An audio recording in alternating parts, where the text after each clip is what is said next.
Mag-ipon kahit maliit ang sahod.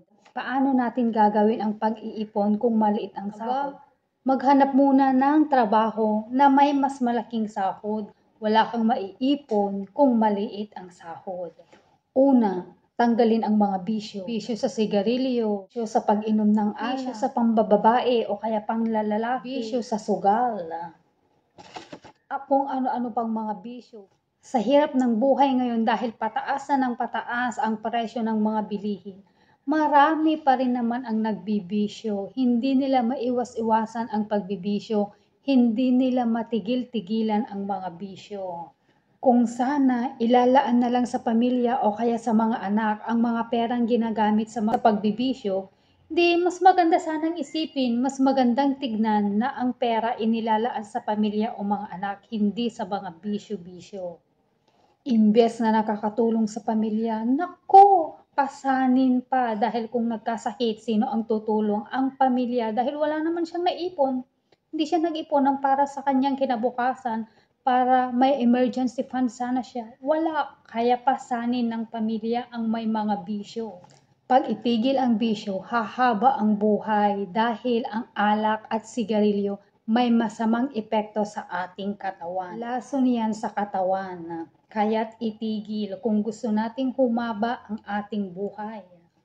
Ang pambababae, nakakaapekto sa puso. Tago ka ng tago, takbo ka ng takbo para hindi ka mahabol, para hindi ka makita ng iyong asawa. Aatakihin ka sa nervyos, anxiety, dahil nagwo-worry ka na baka matiklo ka ng iyong asawa pag may nag-message. Ayaw mong malaman nila na may nag-message, hawakan lang ng iba ang cellphone mo, galit na galit ka. Dahil ayaw mong matiklo, yan, nervyos. Sakit sa puso ng dahil sa nervyos. Ang sugal, sakit sa tiyan ang abutin mo dyan, ulcer, kasi wala nang kain-kain, basta lang makapaglaro. Magdamag, maghapon ka nang nasa sugalan. Dahil gusto mong bumawi, talo ka. Gusto mong bumawi, kaya't ayaw mong tumayo sa iyong kinauupuan dahil gusto mong bumawi sa mga talo mo. Kaya't magkakasakit ka sa sakit na ulcer.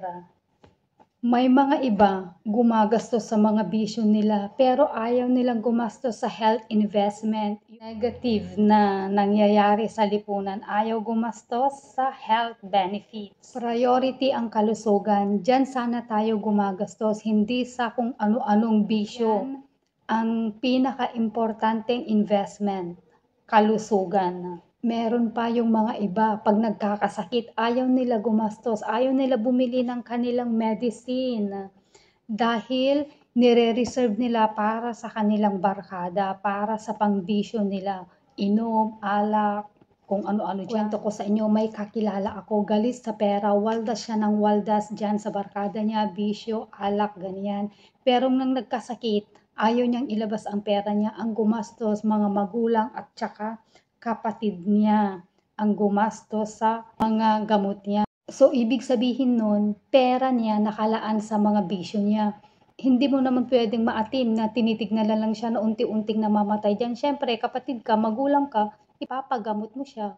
Ang buhay niya nakadepende sa iba. It's an act of selfishness. Nahihirapan yung mga taong mahal niya. Mahal nga ba niya dahil pinapahirapan niya? Magandang sabihin, pinapahirapan niya ang mga taong nagmamahal sa kanya. Kung magulang mo siya, maaatim mo ba na nakikita siyang nasasaktan, nahihirapan? Pero siya, kaya niyang makita ang mga pamilya niya, anak o magulang niya, nalubog sa utang ng dahil sa pagpapagamot sa kanya. Second na dahilan kung bakit walang naiipon, impulsive buyer. Kapag may sale, sige, bili ng bili kahit na hindi importante. Bili ng mga damit na hindi naman siya komportableng gamitin o kaya hindi bagay sa kanya. At kapag inukray siya, galit na galit. Third, panay ang kain sa labas o kaya panay ang pasyal-pasyal niya.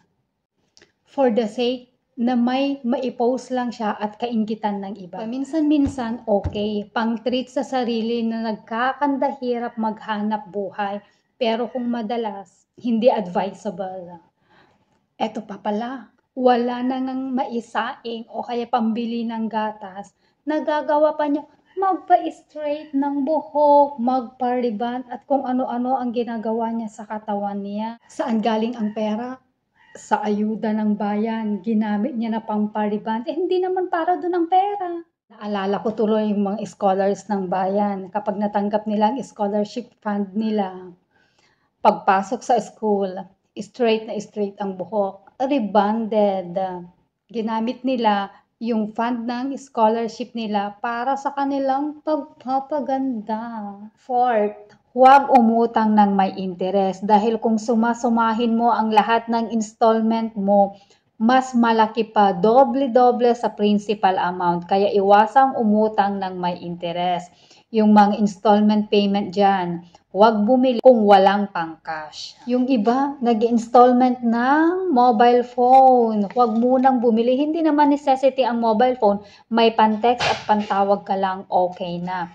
Huwag kang bumili ng mobile phone na napakamahal na hindi mo muna kayang bayaran ng cash. Huwag sumabay sa lipunan kung hindi kaya ng bulsa para makapag-ipon-ipon. Lastly, bumili ng mga bagay na naka-sale, gaya ng grocery items on sale, especially mga pangunahing pangangailangan sa bahay. Huwag na tayong bumili ng mga imported. Iwasang bumili ng mga imported. Nakatipid at nakamura ka na, nakatulong ka pa sa bayan.